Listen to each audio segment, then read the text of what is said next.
कर हम हाजिर हुए हैं सीबीएसई बोर्ड टर्म 1 में ओएमआर शीट कैसे फिल करनी है। अभी आपका सीबीएसई बोर्ड का एग्ज़ाम होने वाला है फर्स्ट टर्म का, जो मल्टीपल चॉइस क्वेश्चन बेस्ड होगा, जिसमें सिर्फ आपको ओएमआर शीट पर आंसर करना है। और उस ओएमआर शीट का सैंपल सीबीएसई ने जारी कर दिया है अपने सर्कुलर के मुताबिक। जैसा कि आप स्क्रीन पर देख रहे हैं कि ये ओएमआर शीट का सैंपल है। आपको ऐसी ही एक ओएमआर शीट एग्ज़ाम में दी जाएगी, जिसमें आपको अपने बोर्ड के एग्ज़ाम करने हैं, यानी आपको आंसर फिल करना है। अलग से सब्जेक्टिव कुछ नहीं लिखना है, सिर्फ इसी एक पेज पर आपको बोर्ड का पेपर सॉल्व करना है। कैसे करना है वो हम बताएंगे इस वीडियो में। जैसा कि आप देख रहे हैं कि ये ओएमआर शीट ये प्री फिल्ड ओएमआर शीट है, यानी इसमें कैंडिडेट की तमाम डिटेल्स पहले से फिल होंगी।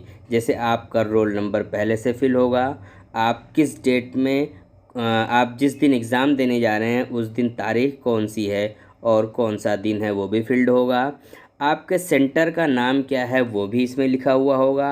आप कौन सा सब्जेक्ट दे रहे हैं, यानी ओएमआर शीट जो आपको मिली है वो किस सब्जेक्ट के एग्ज़ाम देने हैं आपको, वो भी लिखा रहेगा। जैसे इसमें इंग्लिश कोर लिखा हुआ है, आपका नाम पहले से लिखा होगा, आपके फादर का नाम पहले से लिखा होगा, और आपके स्कूल का नाम और कोड जो है वो पहले से लिखा होगा। यानी ये ओएमआर शीट जो है वो प्री फिल्ड है। ये सारी डिटेल आपको भरनी नहीं है, ये पहले से भरी भराई आपको मिलेगी। आपको सिर्फ आंसर करना है, यानी आपको क्वेश्चन मिलेगा, उस क्वेश्चन सेट में, उस क्वेश्चन बुकलेट में एक सेट होगा, उस सेट में क्या कहते हैं, एक कोड होगा, उस कोड को आपको इस जगह पर लिखना है। ये जो क्वेश्चन पेपर कोड लिखा हुआ है ये आपको क्वेश्चन पेपर के राइट साइड में ऊपर लिखा हुआ मिलेगा, वो आपको यहाँ पर फिल करना है। इसके बाद आपको ये ओएमआर शीट में आप देख रहे हैं कि ये दो मेथड बताए हुए हैं, एक रॉन्ग मेथड और एक करेक्ट मेथड। ये रॉन्ग मेथड है और इधर वाला राइट वाला करेक्ट मेथड है। यानी आपको फिल कैसे करना है, आप देख रहे हैं कि सिर्फ राइट का निशान लगा देना, क्रॉस बना देना, या आधा फिल करना, या थोड़ा सा फिल करना, चौकटे में फिल करना, ये रॉन्ग मेथड है। आपको इस तरह से गोला नहीं भरना है, बल्कि ये जो राइट मेथड है, यानी जो सही तरीका है ओएमआर शीट फिल करने का, वो ये वाला है कि आपको पूरा का पूरा गोला फिल करना है। यानी आपको जो आपका जो आंसर है, मान लीजिए 5वें सवाल का आंसर ए है तो ए पूरी तरह फिल करना है। इसी तरह 7वें सवाल का आंसर सी है तो सी पूरी तरह फिल करना है। ये दो तरीके बताए हुए हैं। उसके बाद नीचे अब आप आएंगे, यहाँ से आपका आंसर शीट शुरू होता है। यानी जो आपको क्वेश्चन मिलेगा उसमें जो सवालात होंगे, उसमें जो सवाल नंबर होगा, हर सवाल नंबर के आगे ABCD दिया हुआ है। यहाँ आप देख रहे हैं इस लाइन में, ये हर सवाल के आगे ABCD 4 ऑप्शन दिए हुए हैं। आपको क्या करना है, अगर पहले सवाल का ऑप्शन बी है, पहले सवाल का जो जवाब है, तो आपको बी जो है ये पूरा फिल करना है। सिर्फ इतना ही नहीं, पूरा फिल करना है, और उसके सामने जो बॉक्स बना हुआ है उस बॉक्स में आपको बी लिखना भी है। यानी ये बॉक्स जो है ये आपको खाली नहीं छोड़ना है। आपने बी सर्कल किया है तो आपको वहाँ पे बी भी लिखना होगा। ये तरीका है आपको आंसर करने का। एक चीज़ का और ध्यान रहे, इन केस आपने सिर्फ आंसर किया, सिर्फ गोला भर दिया और आपने ये नहीं लिखा कि आंसर बी है, सी है, डी है, तो आपका ये सवाल, इसका जवाब नहीं माना जाएगा, ये कंसीडर नहीं किया जाएगा। इसलिए इस बॉक्स में आपको आंसर लिखना ज़रूरी है।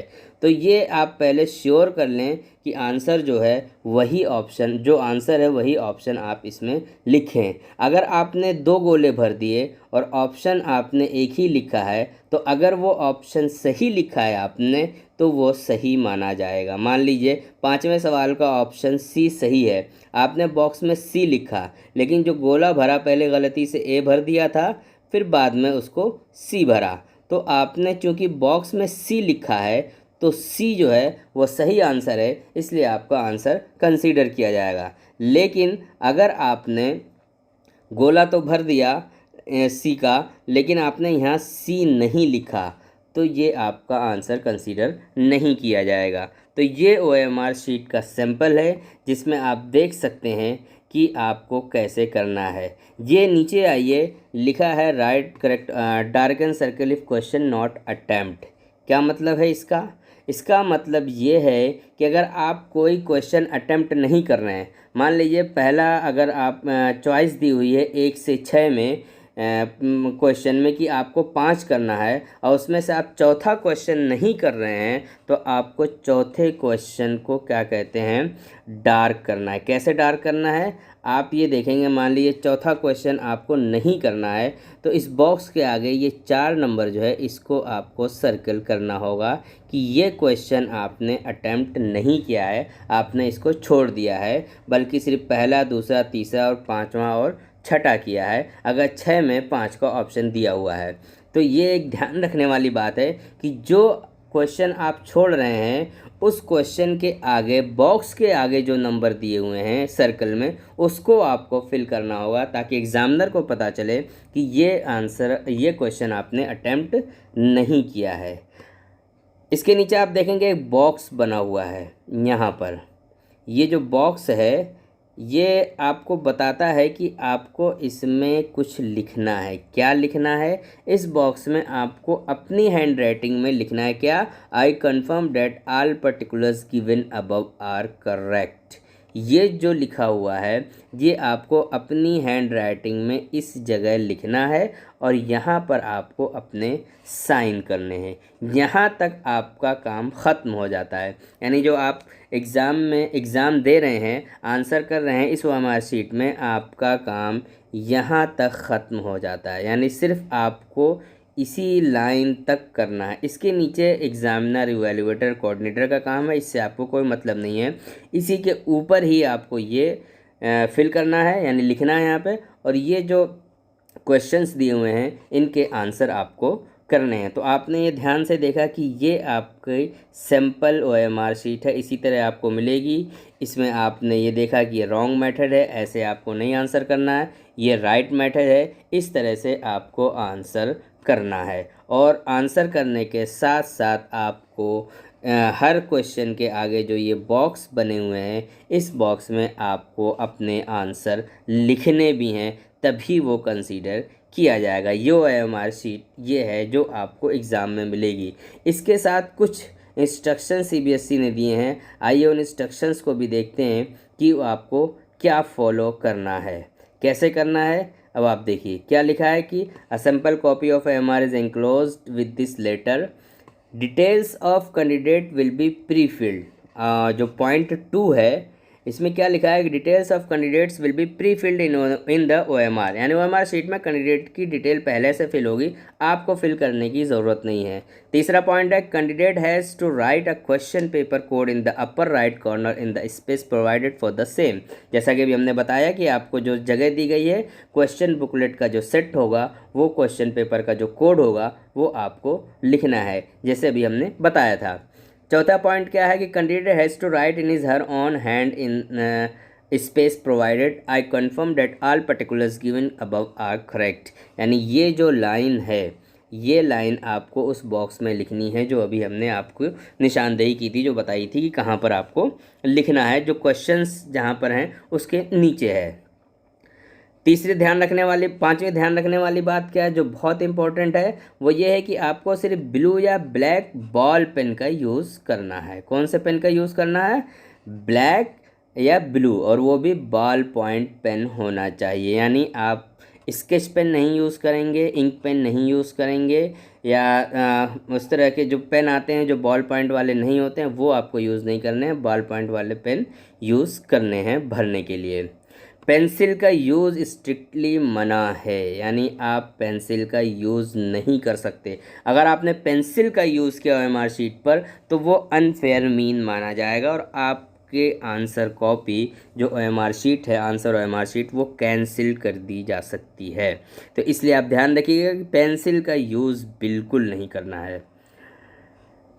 इसमें एक और ख़ास बात यह है कि इसमें 60 क्वेश्चन अटेम्प्ट करने के लिए OMR में दिए हुए हैं। Irrespective of question given in the question paper, यानी क्वेश्चन पेपर में 50 क्वेश्चन भी आ सकते हैं, 55 भी आ सकते हैं, 45 भी आ सकते हैं, 60 भी आ सकते हैं। आपको जो प्रोवाइड किया गया है स्पेस वो 60 क्वेश्चन का दिया गया है, यानी किसी सब्जेक्ट में 60 क्वेश्चन भी आ सकते हैं, किसी में 55 भी आ सकते हैं, किसी में 50 भी आ सकते हैं। और जो उसमें गाइडलाइंस होगी क्वेश्चन पेपर में कि आपको कितने क्वेश्चन अटैम्प्ट करने हैं, वो आप उसके अकॉर्डिंग अटैम्प्ट कीजिएगा। और आपको चॉइस मिलेगी, तो उस चॉइस में आप जिस क्वेश्चन को आप अटेम्प्ट नहीं कर रहे हैं उस क्वेश्चन के आगे, बॉक्स के आगे जो सर्कल में उस क्वेश्चन का नंबर लिखा है उसको आपको सर्कल कर देना है, जब जैसा कि अभी मैंने बताया। एक ख़ास बात और ये है कि जो भी आपको क्या कहते हैं आपने आंसर किया, अगर जो आपने आंसर किया है जो मैक्सिमम मार्क्स है उससे ज़्यादा आपने अटेम्प्ट किया और मार्क्स आ रहे हैं, तो जहाँ तक मैक्सिमम मार्क्स है वहीं तक आपका इवैल्यूएट होगा और उसके बाद का जो होगा वो कैंसिल कर दिया जाएगा, उसको इवैल्यूएट नहीं किया जाएगा। ये कुछ ख़ास बातें थीं। और रिस्पांस देने के लिए 4 ऑप्शन हैं आपके पास, ABCD, उसी में आपको सर्कल करना है और जो सही आंसर है उसको बॉक्स में आपको लिखना भी है। ठीक है, जैसा कि इसमें बताया, after 4 circles are over a box is given in the same row, जैसा कि अभी हमने आपको OMR शीट देखकर बताया था। फिर इसमें आगे 5वें पॉइंट पे भी वही बात बता रहे हैं कि बॉक्स के बाद भी सर्कल में नंबर है, तो जिस क्वेश्चन का आपको अटेम्प्ट नहीं करना है उसमें आपको सर्कल कर देना है। फिर कह रहे हैं कि candidate are advised at first of all they should mark the response by darkening the circle, if fully satisfied then they should write response in a box. यानी पहले कह रहे हैं कि आपको सर्कल करना है और जब आप फुल्ली श्योर हो जाएं कि हाँ यही इसका आंसर है, तब आप बॉक्स में उस आंसर को लिखें। यानी अगर आप C पर श्योर हैं तो C लिखें। इन केस आपने C डार्क कर दिया और लगा कि बाद में कि नहीं D होगा, तब आप D को डार्क कीजिए और D बॉक्स में लिखिए, तो कंसीडर किया जाएगा उस क्वेश्चन को। और ख़ास बात जो इस OMR शीट की है वो ये है कि जो रिप्लाई होगा बॉक्स में जो लिखा होगा वो ट्रीटेड एज फाइनल, यानी वो आपका आंसर फाइनल होगा। यानी अगर आपने किसी क्वेश्चन का आंसर आपका D था, आपने D सर्कल किया, यानी D तो सर्कल कर दिया, लेकिन बॉक्स में आपने C लिख दिया, तो आपका C माना जाएगा। और अगर वो रॉन्ग है तो उस पर मार्क्स नहीं मिलेंगे। ये बात ज़रूर ध्यान में रखिएगा कि जो आंसर हो वही आप बॉक्स में ABCD लिखिएगा।